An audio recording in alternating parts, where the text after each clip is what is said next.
Our weddings ended up on the same day. But you were planning a modest wedding anyway, so it's fine, right? Our parents and relatives will all be at my ceremony. Saying this, my sister deliberately set her wedding date to overlap with mine. I got it. 2 months later, we arrived at the day of our weddings. What in the world is this? Huh? Angela, what happened to your own wedding?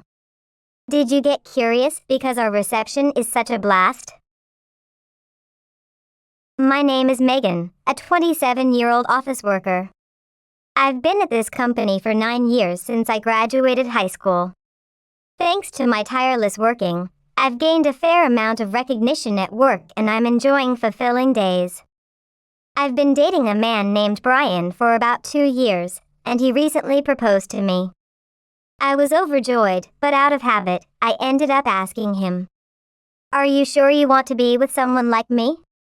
To this, he casually chuckled and said, "It has to be you, Megan." Was this a dream? Or reality? I felt like I was at the pinnacle of happiness.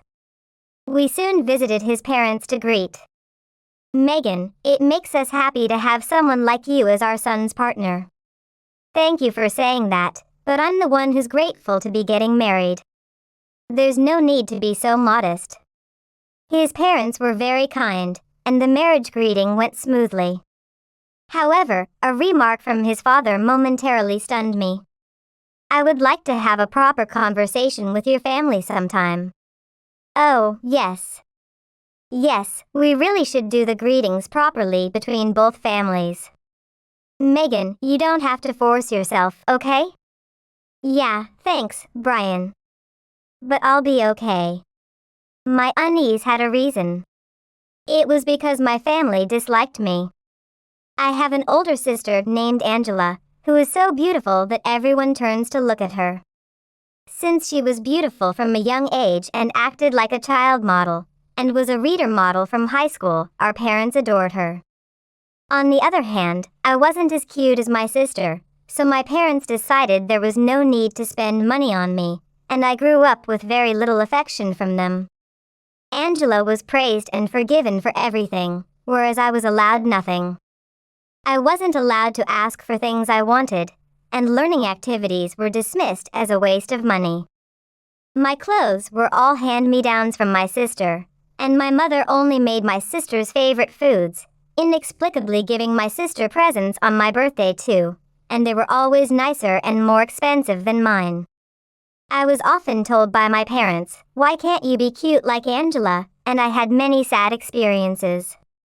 Angela looked down on me because she was favored, and she was always mean to me. In middle school, her meanness escalated. When she found out I had a crush on a boy, she approached him and started dating him. She would casually reveal things about me that I wanted to keep secret. Because of her, boys I never spoke to knew my secrets, which was truly unpleasant. If I tried to argue with Angela, I would be severely scolded by our parents. Thus, to minimize the damage, I had no choice but to endure. Because of my childhood, I ended up with little confidence in myself. However, wanting to be acknowledged by my parents, I worked very hard on my studies. I consistently got good grades at school and did well on mock exams. I once ranked first in my grade, thinking that would surely earn their praise.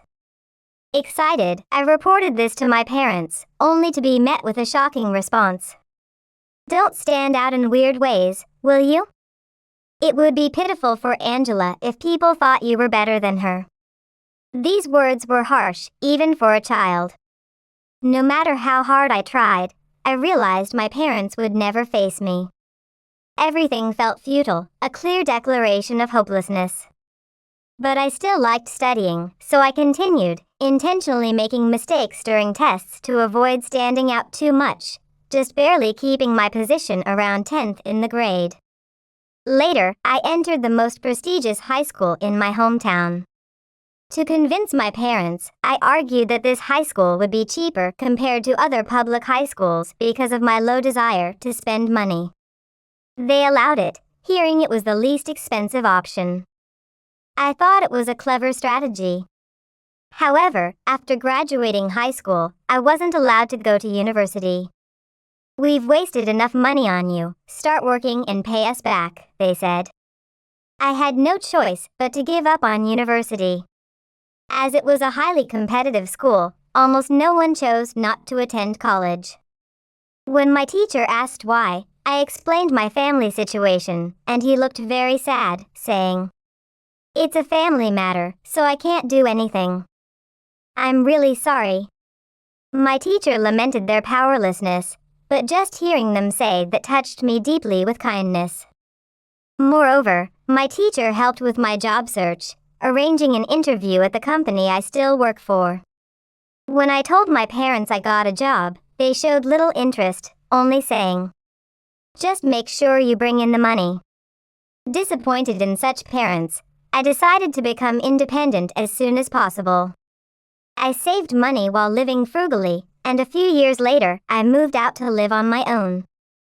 Since moving out, I've kept my distance from my family, which made me hesitate a bit about doing the greetings with both families. It's okay to just have a light chat. I don't want you to feel uncomfortable, Megan. Thank you. I think I'll go back home for the first time in a while and talk properly with my parents. Thus, I went home after a long time to report my marriage to my family. So what? As usual, they showed absolutely no interest in me. That's because the other family wants to meet you, Mom. That's such a hassle. We're not free. We don't need a meeting between both families. I knew this would happen. No choice, I'll have to use that method. Well, I was thinking of covering the cost for lunch at the gorgeous restaurant. When I said this, my sister, who had been lying uninterested on the sofa, sat up. "What? That place is delicious. I'm going." Hearing this, my parents' attitude completely changed. "If Angela says so, let's go." Right. They immediately agreed to participate in the family meet and greet. Soon, the day of the family meet and greet arrived. Despite his parents greeting politely, my parents and sister only nodded lightly, their minds seemingly preoccupied with the food. My fiancé and his parents, while slightly amused, maintained a mature demeanor despite my family's behavior. I was nervous that my family might cause some trouble. When the food was served, my sister was visibly delighted and boisterous. My parents were only talking about how delicious the food looked and how beautiful it was, making no effort to converse with his parents. When his parents mentioned my sister, their eyes lit up and they began to talk volubly. "She's our pride and joy. You should have seen her when she was a child." Angela, although telling them to stop talking about the past with a laugh, seemed to relish being praised. After the meal, they said, "We'll be taking our leave now," and hurriedly left. Seeing my family behave this way, both my fiancé and his parents were astounded. It's even worse than I thought. I mean, I clearly stated to the in-laws, who were faltering for words. "I know it was terrible, I'm really sorry. Megan, it's not your fault. Rather, I think it's admirable how well you've grown up in such an environment. Yes, from now on, you can treat us like your real parents." Moved by his parents' kindness, I nearly cried. And we continued to prepare for our wedding. However, I was worried that my family might cause some trouble if we held a large-scale wedding. I consulted with my in-laws and suggested having a small wedding with just close family. Having seen my family at the meet and greet, the in-laws immediately agreed. But then, out of the blue, I received a call from Angela. She had never called me before, so I was a bit wary. "Hello? What's up? I've decided to get married too." "Huh? Oh, congratulations. So, I'm planning to introduce my fiancé. Come over to our parents' house next Saturday." With that, Angela hung up. I had plans for a date with my fiancé that day. When I told him, he said, "It's okay if we go after the greeting." So I decided to quickly meet them and return. When I met Angela's fiancé at my parents' house, I instantly disliked him. Wow, Angela was right, you really are plain. Besides, a high school graduate, huh? Wow, you really have no good points. Despite it being our first meeting, Angela's fiancé spoke to me like that. I graduated from a famous university and work at a famous IT company. According to him, he looked down on people with lower education because he graduated from a prestigious university. He is an elite who has no ties to a plain, incompetent person like you. Is that so? It seems like similar people gather around my disliked sister. I wanted to leave this place as soon as possible, so I grabbed my things to go. I'm leaving now. Then Angela called out to me, asking me to wait. The conversation isn't over yet. Is there something else? As I asked, Angela smirked and said, "Our weddings ended up on the same day." What? But since you're planning a modest wedding, that's fine, right? You said it was going to be a small family wedding, right? Wait a minute. That's what I said, but what about our parents and relatives? They will all be at my ceremony. You'll have a miserable wedding with not a single family member of your own. With that, Angela deliberately set her wedding date to overlap with mine. Does she really want to mock me that much? She's truly the worst. And my parents agreed with her. I got it. I decided to completely cut ties with my family. When I told Brian about this, he was appalled. Then he made a suggestion. If your family isn't coming, why not invite a lot of people instead? There are still 2 months until the wedding. Right. Even if we change the date, the parents won't come and Angela just wants to demean me. While agreeing with his opinion, I remembered something about Brian's father. By the way, wasn't your father? And then, 2 months passed and our wedding day arrived. Many people attended, including our friends, our coworkers, and Brian's relatives. We informed everyone at the beginning of the ceremony that my relatives were not present. Everyone supported us, encouraging me not to lose to such a sister or parents, and we were able to have a warm atmosphere at the wedding. As the wedding ended and the reception started, the MC was very enthusiastic because many people attended. Our friends performed at the reception, and thanks to some connections, a professional musician played, making it a great celebration. During the event, I saw my parents and Angela as well as her husband enter. I hurried over to them. They looked surprised as they watched our reception. When they noticed me approaching, they also walked towards me. What in the world is this? Huh? Angela, what happened to your own wedding? Did you get curious because our reception is such a blast? When I said that with a slightly triumphant expression, Angela's face turned red with anger. What do you mean by this? Weren't you supposed to have a small, intimate ceremony just for family? Actually, this wedding venue is a prestigious and expensive location, desired by many for their weddings. Therefore, Angela also chose the same venue as us, probably to mock me. Why are there so many people at your reception? Well, it's because our friends, colleagues, and my father-in-law's company people are here. Huh? The groom's father's company people? Angela's fiancé then said, turning pale. No way. Why are all the people I invited from the company here? Huh? Are these the people who canceled at the last minute? Stunned, Angela and her husband said that. Actually, the company employees who were initially supposed to attend Angela's wedding preferred ours because they are employees of my father-in-law's company. Are you talking about my father-in-law's subordinates? Huh? Your father-in-law? Yes, he just arrived here. As I said that, Angela's fiancé's face stiffened. The president. Why are you here? Well, it would be strange if a father didn't attend his son's wedding.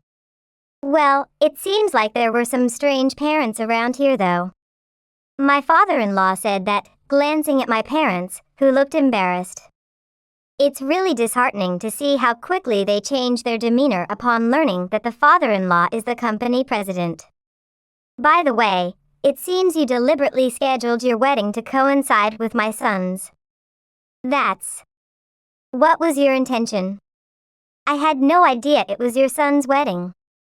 Besides, it wasn't my idea, but my wife's idea. She said she wanted to demean her own sister. What? Why are you putting all the blame on me? You also said it was fun to mentally corner and hurt someone from a lowly high school background. Idiot. Stop it. Not in front of the president. It's your fault for blaming me. In front of us, Angela and her fiancé started arguing. Then, my father-in-law scolded them both. Enough already. This is Megan and my son's important reception. Eek.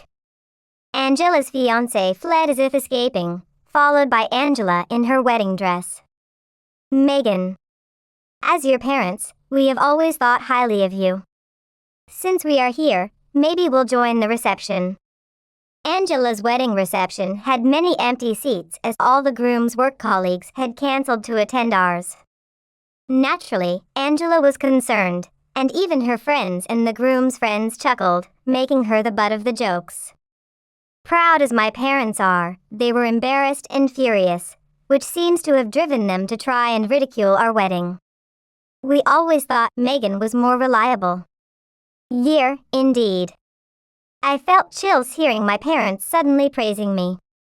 It's useless whatever you say now. I've decided to cut ties with you. Please leave immediately. What? How dare you say that to your own parents? Because you're in the way, leave right away. Then, the venue staff escorted my parents out, apparently at Brian's request. With the troublemakers gone, we enjoyed our reception once again. Afterward, Angela and her fiancé broke off their engagement after being embarrassed at their wedding. Moreover, since the groom had angered my father-in-law who was his boss, his chances for advancement were ruined. They are currently embroiled in a dispute over the engagement breakup fees. My parents, humiliated, turned their anger towards Angela, who they had once doted on excessively, and disowned her. I heard they were furious because they had spent about $50,000 for Angela's wedding, which she had unilaterally canceled. Considering everything, both my parents and Angela are hopeless. Yet, since I've cut ties with them, their issues no longer concern me. I am enjoying a happy newlywed life after returning from a blissful honeymoon with my husband. He has switched jobs to work at my father-in-law's company and is working hard to take over the business. I've become a housewife to support him, working hard on our household tasks every day. We plan to continue supporting each other and enjoying our happy days together.